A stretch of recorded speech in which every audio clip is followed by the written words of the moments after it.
Ça me fait froid dans le dos de constater à quel point la distraction permanente est devenue un fléau de notre société. À quel point le nombre de personnes incapables de se concentrer pendant plus de 10 secondes sur une chose explose d'année en année. Trop de gens sont aujourd'hui incapables de lire calmement pour s'instruire ou simplement pour se divertir, sans consulter leur téléphone chaque 2 minutes. Incapables de regarder des vidéos longues sans montage, voire simplement de suivre un raisonnement structuré du début à la fin. J'ai même cru halluciner quand j'ai appris que regarder un film de bout en bout, sans alterner avec TikTok et Instagram, et sans faire de vitesse x2, est devenu difficile, voire impossible pour beaucoup de gens. Un film, les gars, quelque chose qui est déjà censé être un divertissement. Et ce que je trouve encore plus grave, c'est que cette distraction permanente est désormais entretenue dès le bas âge par beaucoup de parents qui sont carrément fiers de dire que leur enfant de moins de 2 ans maîtrise déjà un smartphone, sans savoir que, au-delà du contenu discutable auquel ces enfants ont accès à travers les écrans, cette pratique est en train de nuire gravement à leur développement cognitif, en plus de les priver d'une capacité fondamentale qui peut faire toute la différence dans leur capacité d'apprentissage et de croissance, et donc dans leur réussite dans la vie. Et cette capacité, c'est la concentration. Parce que si les contenus autour des hacks de productivité et de la dopamine pullulent sur Internet dans le domaine du dev perso, ce n'est pas pour rien. Pour moi, l'attrait des gens pour ce type de contenu est justement un signe d'à quel point la distraction est devenue un problème. Ce sont carrément les gens eux-mêmes qui avouent à quel point ils sont devenus dépendants de la stimulation de leurs écrans. J'aimerais me lancer mais je n'arrive pas à me concentrer. Je sais ce que je dois faire mais je n'arrive pas à rester focus. Je commence toujours les choses mais je ne finis rien. Et beaucoup de techniques ont été inventées pour tenter de contourner ce problème. Mettre le téléphone en noir et blanc, désinstaller les réseaux sociaux, mettre le téléphone dans une autre pièce. Celle-là me fait un peu sourire. Alors, en tant que personne capable de travailler en deep work, travail profond, sans interruption pendant au moins 3 heures, même en ayant le téléphone à côté sur mon bureau, et cela depuis des années, j'estime pouvoir te donner certaines clés si tu souhaites éloigner le flot de la distraction de ton quotidien. Et tu vas voir que ce ne sont pas les conseils bateaux du type faire une dopamine détox. Mais je te préviens, si tu veux réellement faire les choses bien, arrêter d'être l'esclave de ta distraction et reprendre un contrôle souverain sur ce à quoi tu donnes ton attention, ce ne sont pas des suggestions que je te donne ici. Ce sont des choses que tu dois faire. Encore une fois, si tu viens faire de la masturbation intellectuelle, en gros savoir quoi faire mais sans rien faire à côté, alors tu t'es trompé de vidéo.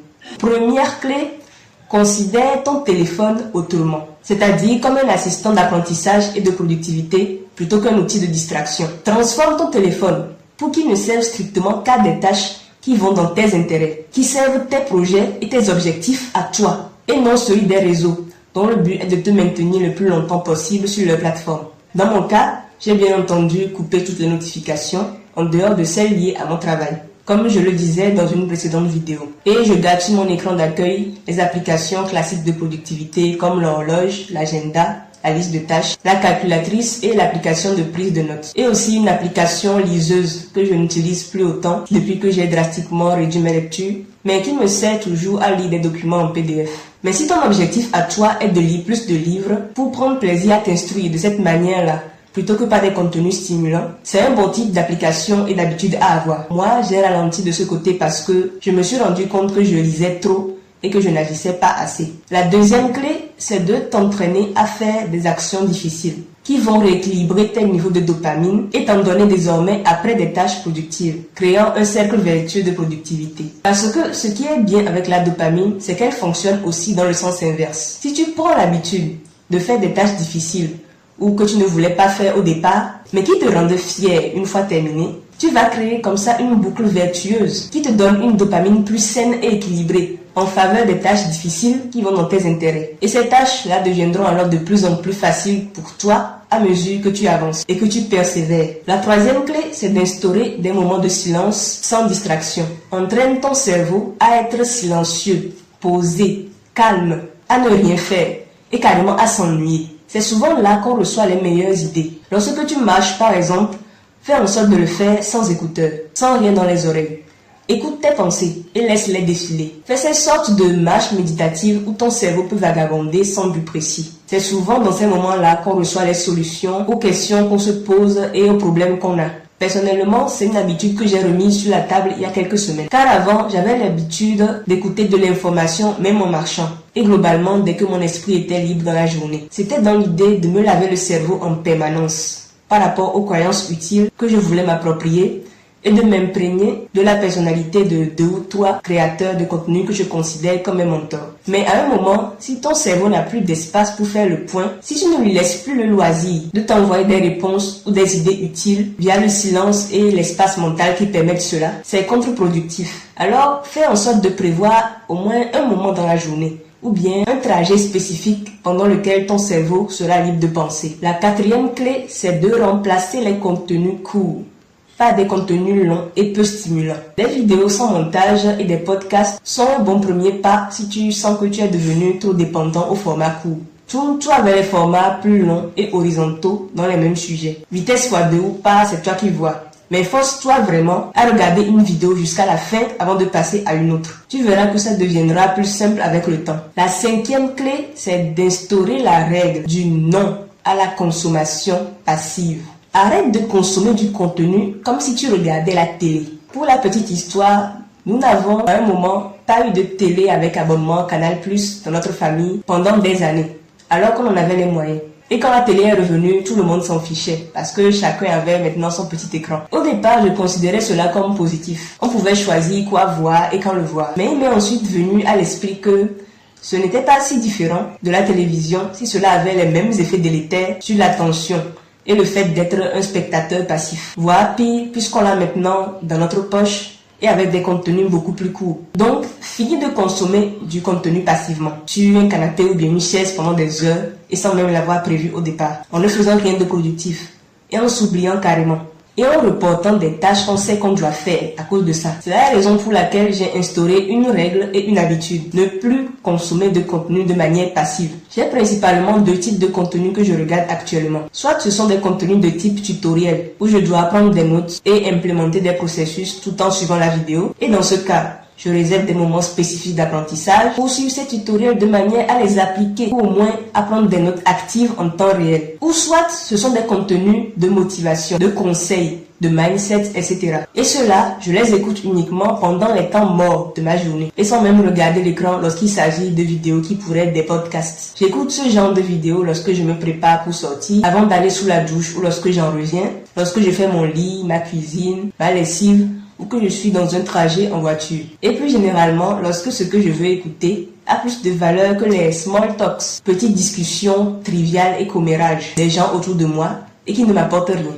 Bref, tous ces moments où mon esprit est libre et a intérêt à être influencé positivement, pendant que mes mains sont occupées à faire autre chose, souvent des tâches routinières. La 6e et dernière clé, et celle-là est très importante, identifie un à 3 créateurs dont le contenu t'élève dans chaque domaine important pour toi et ne consomme en boucle que le contenu d'un seul créateur à la fois pendant plusieurs semaines, plusieurs jours au moins, voire plusieurs mois, jusqu'à ce que sa philosophie, ses méthodes, sa manière de fonctionner, etc. soit devenue vraiment claire pour toi, jusqu'à ce que tu aies l'impression de vraiment connaître cette personne-là personnellement, rien qu'en ayant suivi ces vidéos à maintes reprises, à force de te laver le cerveau avec, en ne suivant qu'une seule personne à la fois.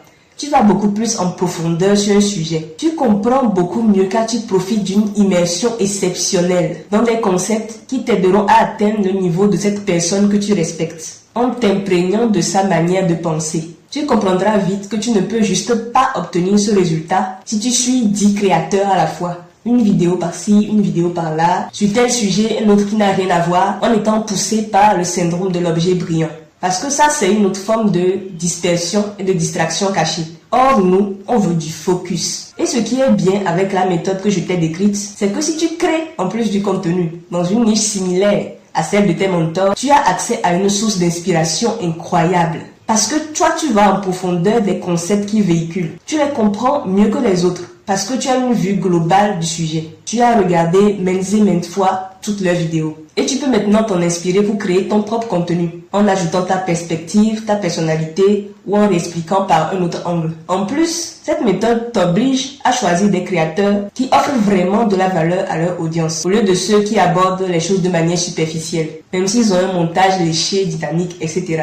Car en adoptant cette pratique de lavage de cerveau assumé, tu vas très vite pouvoir identifier le 80-20 en matière de créateurs de contenu qui offrent le plus de valeur et automatiquement pouvoir faire le tri pour ne suivre que les meilleurs dans chaque domaine. Personnellement, grâce à cette technique, j'ai déjà pu identifier les mentors phares dans les domaines qui me concernent. Ceux qui délivrent tellement de valeur que les autres ne leur arrivent même pas à la cheville, même si ces derniers sont parfois les plus connus. Et puisque la manière de faire une chose est la manière de tout faire, je me suis rendu compte que j'appliquais cette logique même au contenu short. Lorsque je découvre à travers un short un créateur sportif par exemple qui m'intéresse, je vais passer en revue rien que ses shorts à lui, sur sa chaîne, pendant plusieurs minutes, pour me faire une idée de son contenu et de ses techniques, de son univers global. C'est comme ça qu'à force, il devient aberrant pour moi de scroller à travers des centaines de contenus courts de créateurs différents pendant des heures. Je n'y arrive tout simplement pas.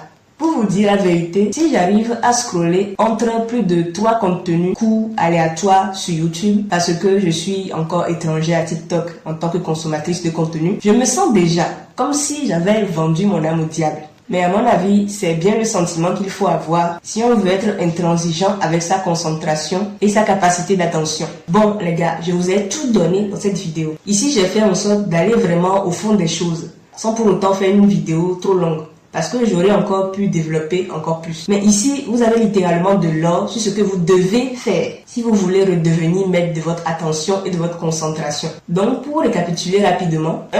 Transforme ton téléphone en assistant de productivité. 2. Entraîne-toi aux actions difficiles pour équilibrer ta dopamine. 3. Instaure des moments de silence sans distraction. 4.